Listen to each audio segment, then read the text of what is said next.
મુદ્રા અને સત્સમાગમ સુસુપ્ત ચેતનને જાગૃત કરનાર, પડતી વૃત્તિને સ્થિર રાખનાર, દર્શન માત્રથી પણ નિર્દોષ, અપૂર્વ સ્વભાવને પ્રેરક, સ્વરૂપ પ્રતીતિ, અપ્રમત સંયમ અને પૂર્ણ વિતરાગ નિર્વિકલ્પ સ્વભાવના કારણભૂત, છેલ્લે અયોગી સ્વભાવ પ્રગટ કરી અનંત અવ્યાબાદ સ્વરૂપમાં સ્થિતિ કરાવનાર ત્રિકાળ જયવંત વર્તો. ઓમ શાંતિ શાંતિ શાંતિ. અનંત અનંત ભાવ ભેદથી ભરેલી ભલી અનંત અનંત નય નિક્ષેપે વ્યાખ્યાની છે. અનંત અનંત સકળ જગત હિતકારિણી હારિણી મોહ તારિણી ભવાબ્ધિ મોક્ષ ચારિણી પ્રમાણી છે. અનંત અનંત ઉપમા આપ્યાની જેને તમારાખવી તે વ્યર્થ આપવાથી નિજમતી મપાઈ મેં માની છે. અનંત અહોરાજ ચંદ્ર બાળ ખ્યાલ નથી પામતાએ જીનેશ્વર તણી વાણી જાણી તેણે જાણી છે. ગુરુ રાજ તણી વાણી જાણી તેણે જાણી છે. અનંત અનંત મહાદેવ્યા કક્ષિરત્નમ શબ્દજેતરવાત્મજમ રાજચંદ્રમહં વંદે તત્વલોચનદાયકમ પ્રભુ તત્વલોચનદાયકમ.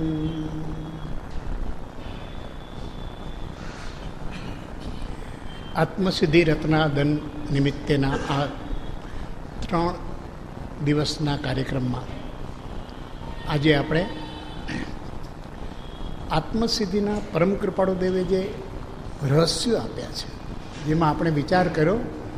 પહેલું રહસ્ય અવસ્થા, ગાથા 38માં.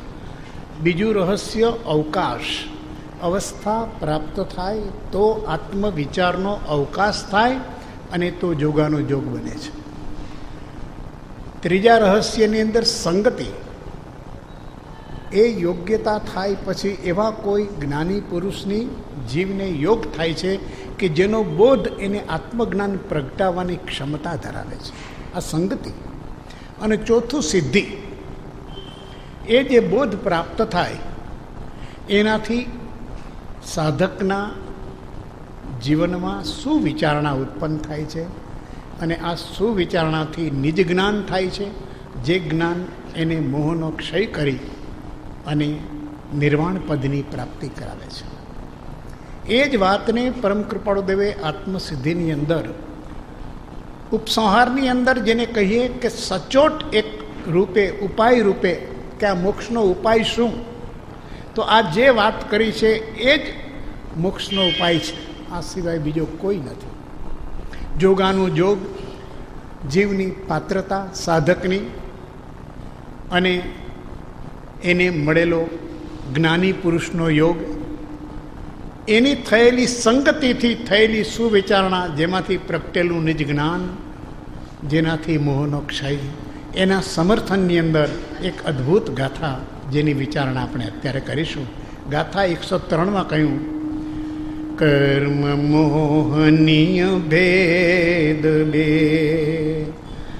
દર્શન ચારિત્ર નામ, હણે બોધ વિતરાગતા, અચૂક ઉપાય આમ. હજી મુમુક્ષુ તો અવિરોધ ઉપાયની માગણી કરે છે, અને જે ઉપાય હોય એનો ક્યાં ને ક્યાંક વિરોધ તો છે જ.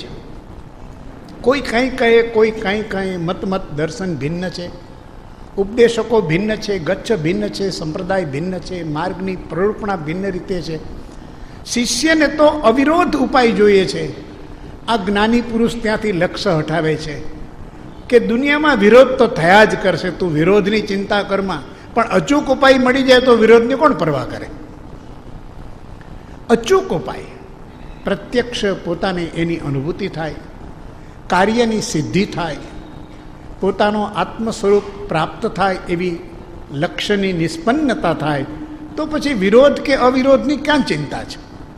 વિરોધ ક્યાં સુધી આપણે એની ચિંતા કરવાની કે જ્યારે આપણને કાંઈ મળ્યું નથી, આપણા હાથમાં આવી ગયું તો લોકોને જે કહેવું હોય તે કીધા કરે. એટલી બધી સરસ આ રહસ્યભૂત વાત છે કે અવિરોધ ઉપાયની માગણી છે, અને આ જ્ઞાની પુરુષ અચૂક ઉપાય આપે છે. અને અચૂક ઉપાયમાં કહે છે કે મોહનીય કર્મ એક જ એવું છે કે જે જીવને કર્મથી બાંધે છે, અને એ મોહ છે ત્યાં મોક્ષનો અભાવ છે. તો હવે મોક્ષનો હેતુ તો મોહનો ક્ષય થાય, અને આ મોહનો ક્ષય એ નિજ જ્ઞાનથી થાય. એમાં એના બે પ્રકાર કયા કે આ મોહનું સ્વરૂપ સમજી લેવા જેવું છે. કૃપાળુદેવે એક પત્રમાં કહ્યું છે કે મોહનીયનું સ્વરૂપ વારંવાર વિચારવા જેવું છે. આ મોહનીય ભલભલા યોગીઓને, જ્ઞાનીઓને, ધ્યાનીઓને, એના તપસ્વીઓને એના સાધનાના છેલ્લા માર્ગથી પણ પાડ્યા છે. ક્ષણમાં એને વશ કરી અને પતિત્વોન્મુખ કર્યા છે. આ મોહનીયનું સ્વરૂપ અત્યંત એક ગાથાની અંદર અતિ સૂક્ષ્મ રૂપે કૃપાળુદેવ ફરમાવે છે કે એક દર્શન મોહનીય છે અને બીજો ચારિત્ર મોહનીય છે. દર્શન મોહનીય શ્રદ્ધામાં, તત્વની સમજણની અંદર કચાસ, ઉણપ, પરમાર્થને વિશે અપરમાર્થની બુદ્ધિ, અપરમાર્થને વિશે પરમાર્થની બુદ્ધિ, આવી માન્યતાઓ, રોંગ બિલીફ જેને આપણે કહીએ. પરમાર્થને માટે જગતના જીવોને, સાધકોને, મુમુક્ષુઓને અનેક પ્રકારની ભ્રાંતિ હોય છે. આ દર્શન મોહનું સ્વરૂપ છે. અજ્ઞાન, મિથ્યાત્વ અને ભ્રાંતિ આ દર્શન મોહનું સ્વરૂપ છે. એ અંધકાર જેવું છે. ત્યાં સુધી જ્ઞાનનો પ્રકાશ થઈ શકતો નથી. આવો દર્શન મોહ, મોહનીયના બે ભાગ કયા, એક દર્શન મોહ અને બીજો ચારિત્ર મોહ. જ્યારે મોહનીયનો જય કરવો છે, મોહનીયનો નાશ કરવો છે, મોહનીયને પરાજિત કરવું છે, તો મોહનીયનું સ્વરૂપ સમજવું જોશે. દર્શન મોહનીયની અંદર આપણી સમજણ જે છે એ વિપરીત, અયથાર્થ એવી જે સમજણ છે, એને કારણે શ્રદ્ધા પણ સશંક હોય છે, નિસંદેહ હોતી નથી, નિશંકતા હોતી નથી. તો એવો દર્શન મોહ અને ચારિત્ર મોહ. ચારિત્ર મોહ એટલે આત્મબોધ થયા પછી આત્મ સ્વભાવ જે એની અંદર સ્થિરતા થવી જોઈએ, એમાં બાધારૂપ થાય છે. એ સ્થિરતાને રોધક પરિબળો છે. એ જીવના પૂર્વ સંસ્કારો છે. એ જીવને કશાય નો કશાય, ક્લેશ, સંક્લેશ, રાગ, દ્વેષ આદિ પરિણામો છે કે જ્યાં આત્મબોધ છે, સદગુરુના બોધથી, સત્શાસ્ત્રના બોધથી આત્મા અંગેનો બોધ થયો છે, પરંતુ ટકતો નથી. એમાં એ ટકી શકતો નથી. સ્વભાવની અખંડતા થતી નથી, સ્વભાવની રમણતા થતી નથી, અસ્થિર થાય છે. સાધક અસ્થિર બને છે, કારણ કે હજુ એનો મનનો ઉપયોગ એટલો બધો ચાલે છે, સંકલ્પ વિકલ્પની ધારા એટલી બધી ચાલે છે કે સાધક મન વચન કાયાના યોગ સ્થિર કરી શકતો નથી. જે જાણે છે એમાં સ્થિર રહી શકતો નથી. સ્થિરતાનો અભાવ, એકાગ્રતાનો અભાવ, નિર્મળતાનો અભાવ આ એને સ્વરૂપની અખંડ રમણતાની અંદર બાધારૂપ થાય છે. એટલે આ વિભાવ જાગે છે, વિકારો જાગે છે, અને એ મોહ ઊભો થાય. કોઈ પણ પ્રકારનો વિકલ્પ આવે, અને વિકલ્પ એ મોહનું સ્વરૂપ છે. ઉપજે મોહ વિકલ્પથી સમસ્ત આ સંસાર, અંતર્મુખ અવલોકતા વિલયથતા નહીં વાર. એક વિકલ્પ આવે છે, સ્થિરતા જરા ચલિત થાય છે. એ ચલિતપણું આવે છે, અંદર સંદેહ જાગે છે, શંકા જાગે છે. આત્મબોધ થયો છે, આત્માનું સ્વરૂપ છે, એમાં કદાચ આ હશે, આ નહીં હશે, આમ હશે, આમ હશે. આવો અંદર એને સંભ્રમ થાય છે, અને એને કારણે ફરીથી એનો સંસાર ઉત્પન્ન થાય છે. આ ચારિત્ર મોહ છે. તત્વની સમજણ છે, પણ તત્વમાં સ્થિરતા નથી, અને આ સાધનાનું સ્વરૂપ છે. ઘણા લોકો ઘણું જાણે છે, પણ જાણકારીથી શું? તત્વની જાણકારી ઘણી હોય, પણ તત્વમાં સ્થિરતા નથી. હું શાંતિ વગેરે જાણું છું, શાંતિ શું છે, સમાધિ શું છે, મને બધી ખબર છે. તને બધી ખબર છે, પણ તું એક મિનિટ પણ શાંત રહી શકતો નથી. તારા પરિણામ શાંત થતા નથી. સમાધિની અંદર એક સમય પણ સ્થિરતા આવતી નથી. તો આ જાણકારીને શું કરવી છે? સાધના એ જાણકારી નહીં, પણ જે તત્વનો યથાર્થ બોધ છે. એટલે જે સમ્યક દર્શન છે, એ સમ્યક દર્શન અનુસાર ચારિત્રની સ્થિરતા થવી જોઈએ. એને કહે છે કે આ સમ્યક ચારિત્ર. તો આ ચારિત્ર મોહ છે કે આ સ્થિરતામાં અવરોધરૂપ, બાધારૂપ પરિબળ થાય છે. આ જીવના વિકારો છે, જીવના વિભાવો છે, જીવના વિકલ્પો છે, જીવના સંદેહો છે, જીવની સંશયાત્મક સ્થિતિ છે. ગીતાની અંદર ભગવાને અર્જુનને આ કહ્યું કે સંશયાત્મા વિનશ્યતિ શ્રદ્ધાવાન લભતે નર. હવે તું તત્વની ચર્ચામાં જ જો રહીશ, બુદ્ધિના સ્તર ઉપર રહીશ, તો વારંવાર કોઈને કોઈ પ્રકારનું શંકાનું શલ્ય તને અંદર કોરી ખાશે. માટે તું શ્રદ્ધા કર અને નિસંશય બની જા. એક મોહ જ્યારે ગયો, મોહને કારણે હતું, એટલે છેલ્લે કે છે ગતો મોહ. હવે મારો મોહ ચાલ્યો ગયો છે, બસ હવે હું નિસંશય થયો છું, નિશંકિત થયો છું. આ એની પ્રાપ્તિની અવસ્થા છે. એવો હણે શબ્દ પ્રયોગ એટલો સરસ કૃપાળુદેવે આપ્યો છે. અને જૈન દર્શનની અંદર પણ નમો અરિહંતાણમ, અરિહંતની ઓળખાણ એ જ આપી છે કે જેણે પોતાના આત્માની સ્થિરતાને બાધક એવા શત્રુઓ, રાગ, દ્વેષ, વિભાવ, વિકાર, ક્લેશ, સંકલેશ, આવા શત્રુઓ, આભ્યંતર શત્રુઓ છે, એને જેણે હણી નાખ્યા છે. હણી નાખ્યા છે એટલે મૂળથી ઉન્મૂલન કર્યું છે કે ફરીથી ઉદ્ભવ ન પામે. એને હણે કહેવાય. હણે એટલે એનો મૂળનો નાશ, એનો અંકુર, એનો બીજ થવાની કોઈ શક્યતા જ નથી. હણે એવી રીતે હણે છે કે જ્યારે જેથી કરીને નાશ થાય છે, એ ફરી ઉત્પન્ન થતું નથી. આવો એને જ્યારે શાસ્ત્રમાં બહુ સરસ વાત કરી છે કે બોધ હોય પણ સરાગ સંયમ હોય ત્યાં સુધી મુક્તિ નથી. સંયમના પણ બે ભાગ કર્યા છે કે બોધ છે અને સરાગ સંયમમાંથી 7મા ગુણસ્થાનક પછી જીવ વિતરાગ સંયમમાં પ્રવેશ કરે છે. જગતના જીવો તો હજી સરાગી અવસ્થાની અંદર જ છે. આને મળ્યા ને તેને મળ્યા ને અહીંયા રાગથી જોડાઈ ગયા, દ્રષ્ટિ રાગમાં જોડાયા. આ બધી સરાગ સંયમના લક્ષણો છે. બોધ હશે તો પણ મુક્તિમાં બાધા છે, રાગ પ્રતિબંધક છે. એટલે અહીંયા આપણને કહ્યું છે કે એક ક્ષાયિક ભાવ ન આવવા દે, ક્ષયોપસામિક ભાવ થાય. બોધ વત્તા સરાગ સંયમ, એનાથી જીવમાં ક્ષયોપસામિક જ્ઞાન રહે, ક્ષાયિક જ્ઞાન, કેવળ જ્ઞાન ન થાય. અને બોધ વધતા વિતરાગ સંયમ હોય એ જ ક્ષાયિક ભાવ એને પ્રાપ્ત કરે છે. અને એક ક્ષાયિક ભાવ, ક્ષાયિક જ્ઞાન થયા પછી કેવળ જ્ઞાન ઉત્પન્ન થાય છે. કારણ કે ત્યાં મોહનો ક્રમશઃ ક્ષય થતો જાય છે. વર્ધમાન સમકીત થઈ ટાળે મિથ્યાભાસ, ઉદય થાય ચારિત્રનો વિતરાગ પદવાસ. એ જ્યારે એવું સંકેત કે સમયે સમયે સંયમના પરિણામ વધતા જાય, વિતરાગ સંયમ. સાધકને ખ્યાલ નથી આવતો કે હું સરાગ સંયમમાં છું કે વિતરાગ સંયમ. ઘણી બધી સાધના કરે, ઘણા તપ કરે, ઘણા વ્રત કરે, ઘણી શિબિરો કરે, ઘણા અનુષ્ઠાનો કરે, પણ સરાગ સંયમમાં છે, વિતરાગ સંયમમાં નથી. જ્ઞાનનું મૂળ ત્યાગ વિરાગને ચિત્તમાં થાય ને તેને જ્ઞાન. વૈરાગ્ય અને એમાંથી વિતરાગતા તરફ જવાનું છે.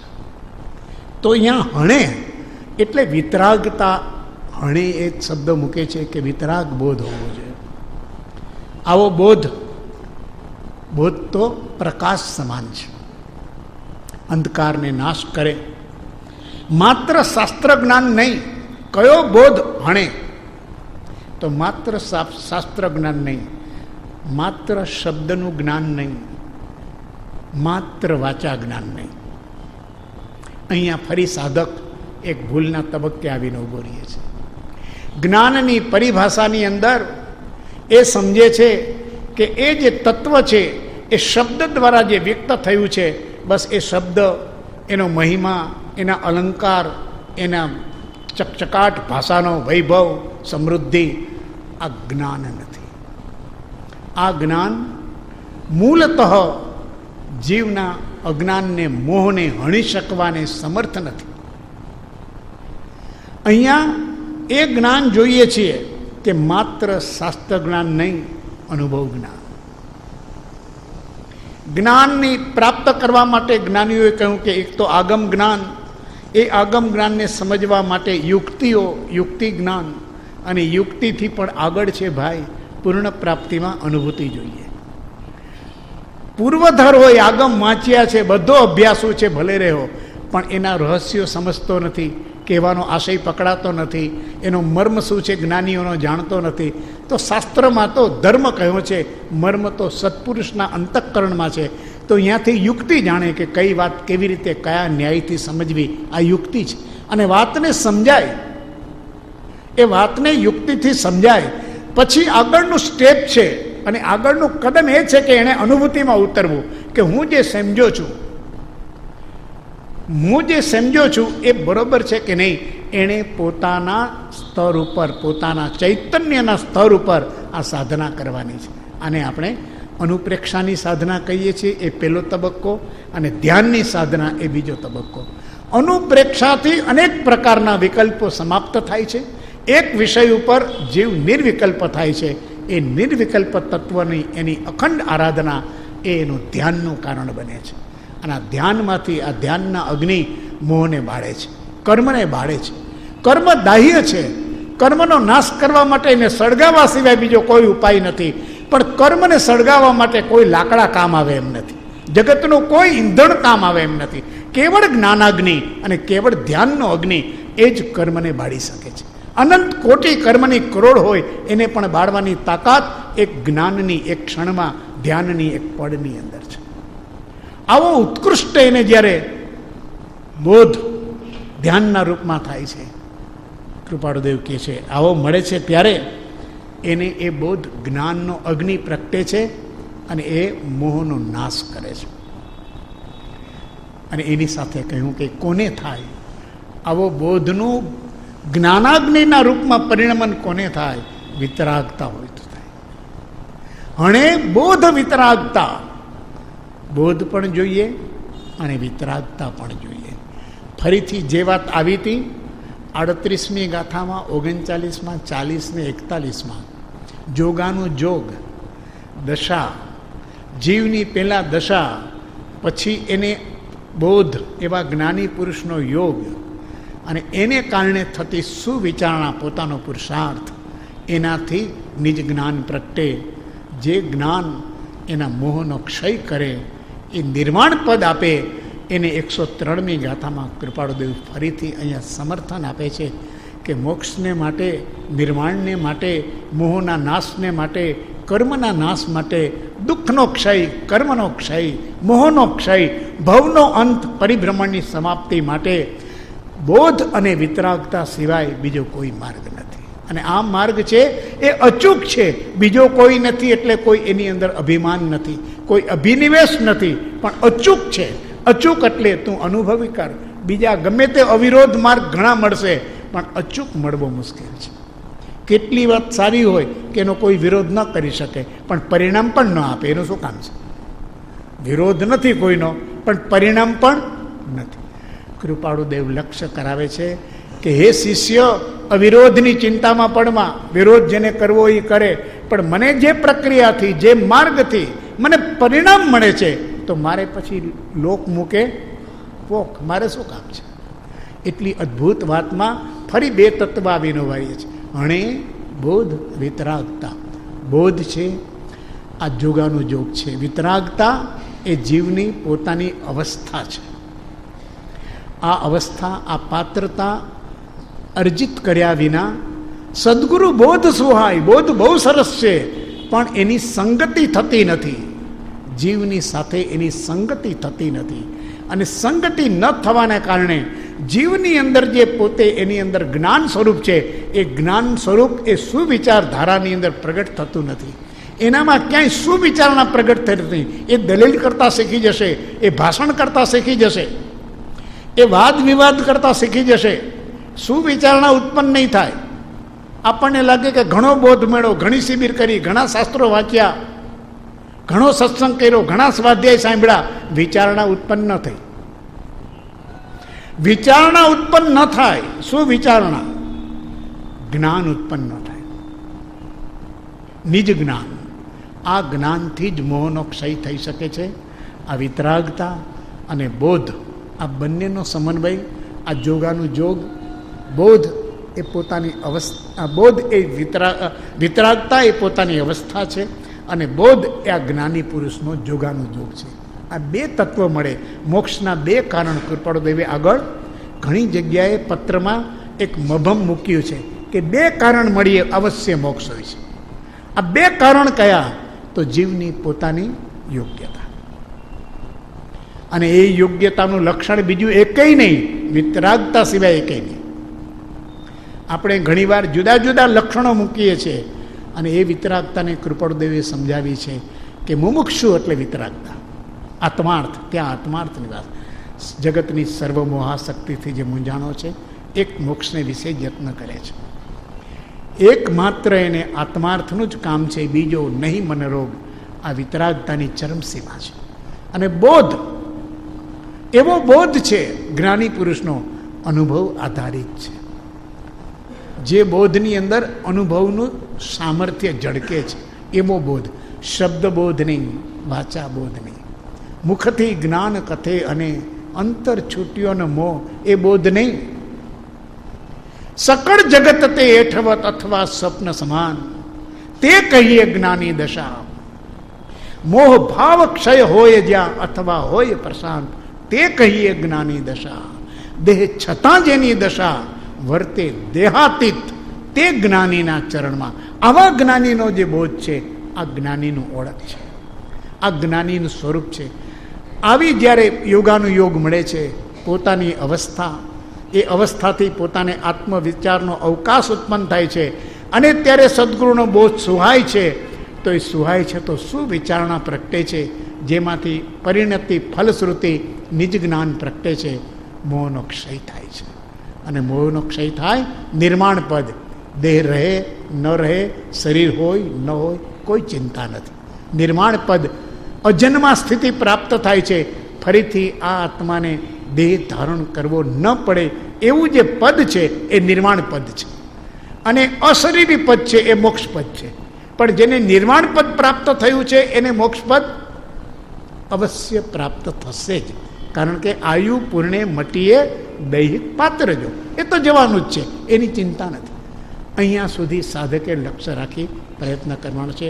આત્મસિદ્ધિમાં એક એક ગાથામાં અદ્ભુત રહસ્ય છે. શબ્દોથી મર્યાદિત ન થઈએ, ભાવમાં ઉતરીએ, અને ભાવમાંથી પણ પોતાની વિચારમાં નિધિધ્યાસન, ચિંતન, મનન, આત્મસિદ્ધિ એ ચિંતા જ્ઞાન અને ભાવના જ્ઞાન છે, માત્ર શ્રુત જ્ઞાન નથી. માત્ર શ્રુત જ્ઞાન નથી. ચિંતા જ્ઞાન એટલે ચિંતન જેમાંથી નિપજે છે, જેનું ચિંતન કરવું ઘટે છે, અને ભાવના એવો ભાવ પ્રગટે છે જેમાંથી સ્વભાવ પ્રગટે છે. એવું આત્મસિદ્ધિ શાસ્ત્રને આપણે આજની આ રચના દિને પરમ કૃપાળુ દેવનો એક અદ્ભુત ઉપકાર છે. અને એટલા જ માટે મહાપુરુષો કહે છે આ આત્મસિદ્ધિ કોઈ શાબ્દિક રચના નથી. આ તો અનંતા અનંત તીર્થંકરોનો શાશ્વત બોધ જે મોક્ષનો છે, જે લોપ થઈ ગયો છે, એને કોઈ આ અવતારી પુરુષ આવી અને એને આ અવતરિત કર્યો છે અને એ અગોપ્ય રૂપની અંદર આપ્યો છે કે લો, બધા લોપ વિલોપને અમે બાજુ ઉપર રાખી અને મોક્ષ માર્ગ જેવો છે તેવો તમારી સામે મૂકીએ છીએ.